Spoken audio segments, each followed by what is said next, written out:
Hello everyone, my name is Roy Cornwall. It is the 22nd of October, it's a Sunday at 2:10 in the afternoon. I want to make this one because I've sort of tried to say this twice before and I haven't said it right for everyone to understand. It's about dying and going to heaven.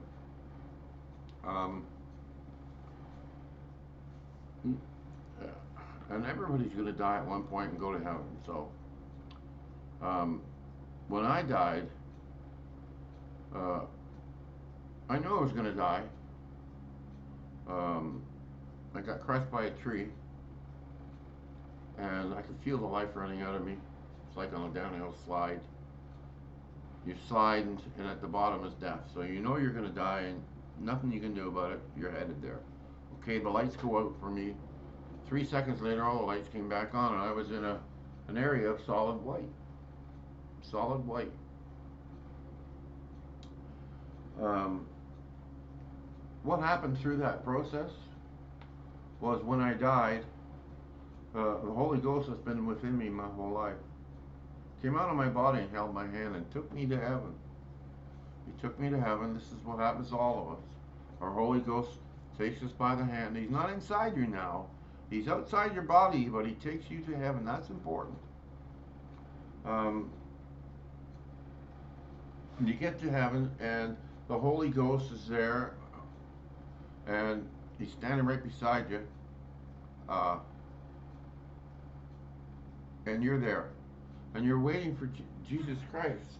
At the time, I didn't know what I was waiting for. I knew we were waiting for something, so I was standing there with the Holy Ghost waiting. Uh, and the devil came. And the reason why he came right then and there was because the Holy Ghost is no longer within you when you're in heaven. It's you, not you and the Holy Ghost, just you when you're in heaven. And the devil knows this. So he tries to trick you. See, the Holy Ghost is that voice in your head that protects you from harm. Watch, that looks slippery. It looks like a piece of black ice. Watch, you don't slip and fall. Don't pick that up. That's hot. You know? He's that little voice in your head that tries to, uh, when you walk up upon a cliff and you start looking over, and everybody gets this, they start getting fearful of being too close to the edge and falling. That's the Holy Ghost telling you, back away from the edge. You're too close. The Holy Ghost comes across in many different ways. One of them is fear. The other one is just plain straight talk. So, yeah, here we are. We're in heaven, and the devil's making a run at me. Uh, but he really messed up because he didn't get the chance to run his game on me too much, because when I went to heaven, I saw nothing but white. I looked up on my left side. Uh, it was the sun that was there. It looked like the sun. It hurt my eyes. So I figured it's the sun. So I start scanning around in this white area to see where I'm at. And a window opens up down my right side. And in that window were three beings. Uh, four beings. Three at the table. And one going up and down behind them, like this. And the one going up and down behind saw me looking at him, because, you see, when that window opened up, it created a light much like the sun. But that light didn't hurt my eyes, so I stared at that light till it went away. The light went away. And I saw these four beings. Now, I think I interrupted them too early. They didn't get a chance to run their game on me. The guy going up and down behind the chairs, he started screaming at the other three at the table to close the window. But it wasn't them that opened the window, it was me, concentrating on that light and looking right through the light to the other side. So this goes on for about, I don't know, a minute, 2 minutes. He's still screaming at him. The Holy Ghost is there. I'm here, and over on my right here is, well, there can't be angels with this guy screaming at me like this. So I'm just going to say they're devil entities trying to come to get me, right?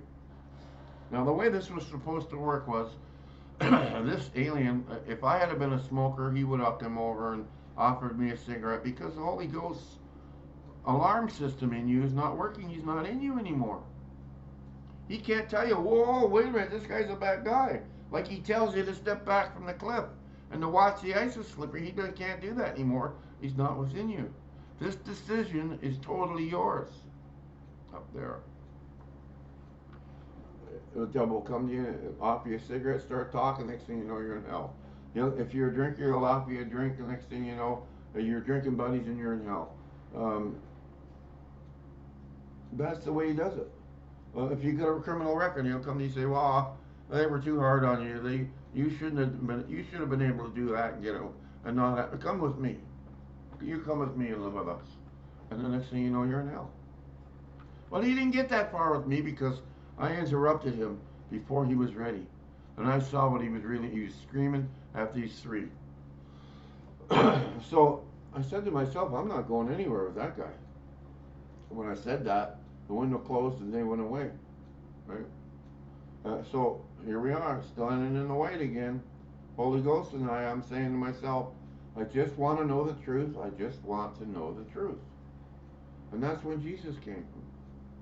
That's when Jesus came. Now the whole point of this conversation is when you get to heaven, the Holy Ghost is not in you to protect you with alarms. Like, don't go with him. He's the devil. Stay away from him. He won't say that because he's not in you anymore. This is the devil's little trick, last trick before Jesus comes to save you. Be very careful. When you die, and everybody will, you're talking to a man who's already gone through this process. So I'm not guessing or reading it out of Bible or nothing. I'm telling you what's going on. Because I've had first-hand experience. So, Jesus came. I'll just finish that story. Jesus came, and when he came, those three entities, they left like the Enterprise and Warp Drive, they were gone. They didn't even want to be in the same vicinity as Jesus Christ. So, Jesus comes, the Holy Ghost now, because he sees Jesus coming, takes me again. Actually, the Holy Ghost was over about, I don't know, 50 feet, 60 feet to my left. And he was reaching out and he grabbed me and started bringing me towards him because Jesus was coming. I didn't know this yet. So I get halfway between where I was and where the Holy Ghost is. And I look over to my right and I see Jesus Christ coming, making a beeline straight over to the Holy Ghost. But halfway in his journey, he stopped. He put his hands together and he looked up at me and he smiled. He gave me a smile of love. He was smiling at me like he was totally content with me, right? I'm not content with me, but he gave me a smile like he loved me without any reservations. Walks over to the Holy Ghost, he says to the Holy Ghost, he says, "Don't take him now." And the Holy Ghost can see because I just got crushed by a tree. You know how you squeeze a sponge and the blood comes out? That's the way I was. I was black from here down. Blood was coming out everywhere. The Holy Ghost says, "Well, he's going to be in a lot of pain, look." And Jesus says he doesn't care. So that started the process of them putting me back into my body, right? I feel I'm in my body, but I don't have my eyes open yet. I'm not awake yet. And I hear Jesus say to me, he says, and this is probably the most important question anybody's ever asked me. He says, "Now you know, will you follow?" He challenged me. Man, he didn't have to challenge me. I knew. Pardon me. So, yeah, the answer is yes. I started going to church right away. I got baptized at age 63, I think it was. And since that episode, I've had the Lord in my life like you just cannot believe. I'm just an average person. I'm having a hard time dealing with this. Okay, some of the things that have happened. I've had God Himself speak to me in a grocery store. I've had Jesus Christ speak to the Holy Ghost right in front of me and speak to me. I know the Holy Ghost's voice when I hear it, and I like to comply with it. Right? I don't put cigarettes in my mouth. I don't drink alcohol. All this offends the Holy Ghost. You can't harm him. You could shoot a gun at him. You won't harm him. but you can certainly offend them to the point of tears. So that's my point for today, is when you die, and you will, there's an area between here and actual heaven where all the angels are, where they decide what they're going to do. If you're an axe murderer and you're a real evil person, right? They're not going to take you right up into heaven with all those good angels and then decide what to do with you. They got a waiting room before heaven that thou lot's dealt with, and that's where I was. So, uh,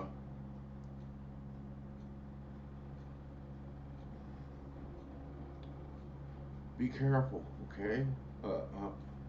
I am. There's more ways to trick you than you can shake a stick at.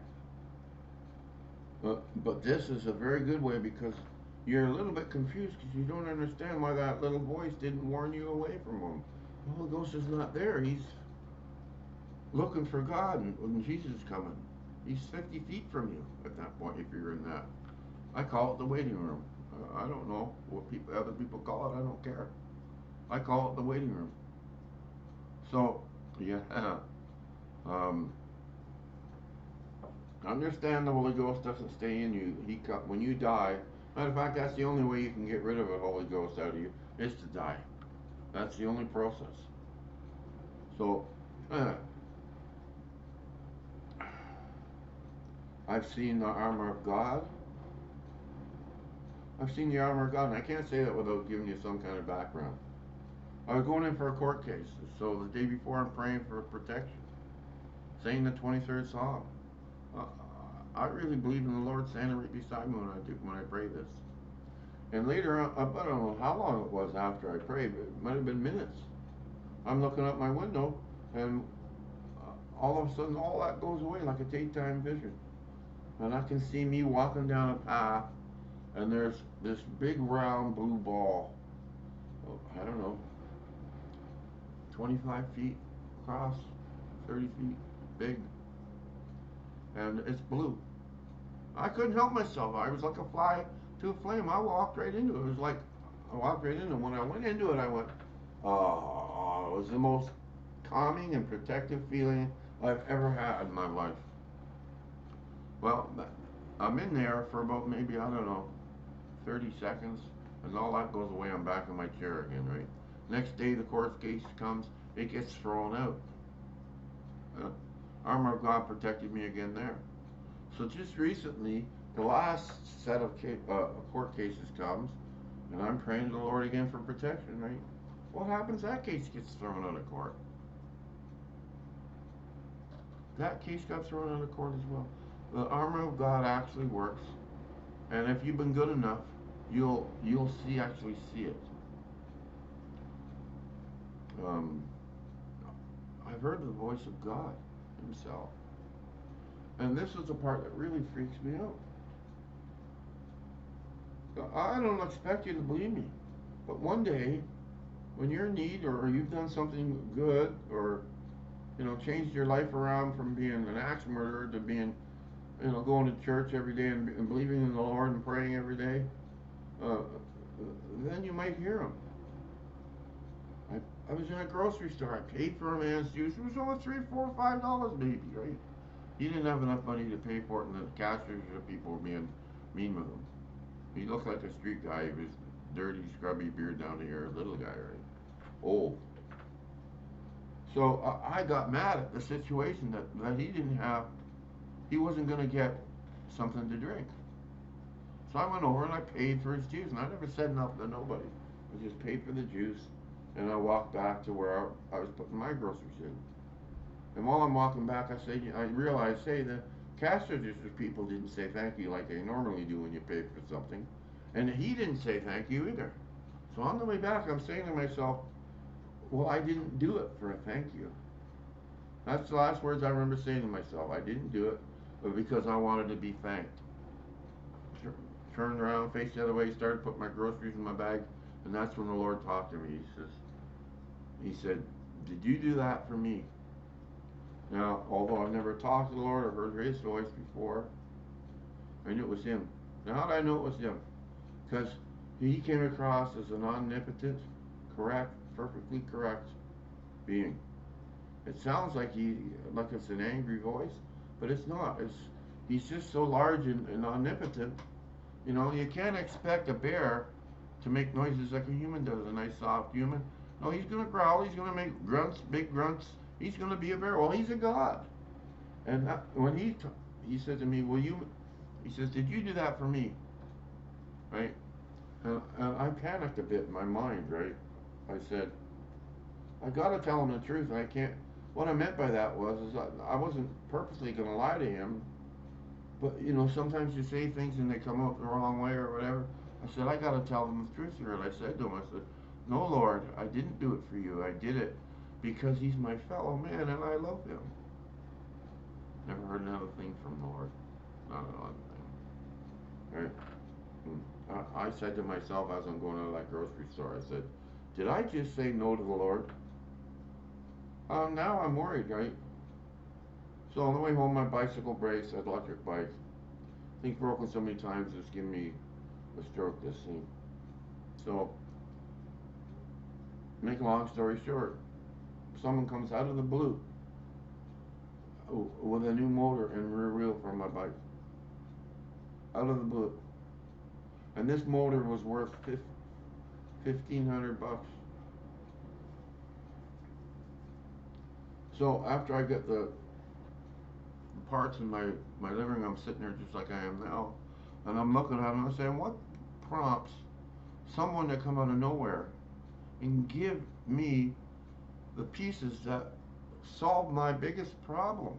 And expensive pieces. These aren't like somebody gave me $2 or something.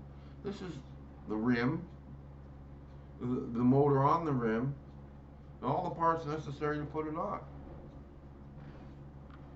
I said, I'm thinking, how come? Like, what? I'm trying to make sense of this, and I realized it was the day before I paid for that man's juice, and I heard the Lord's voice.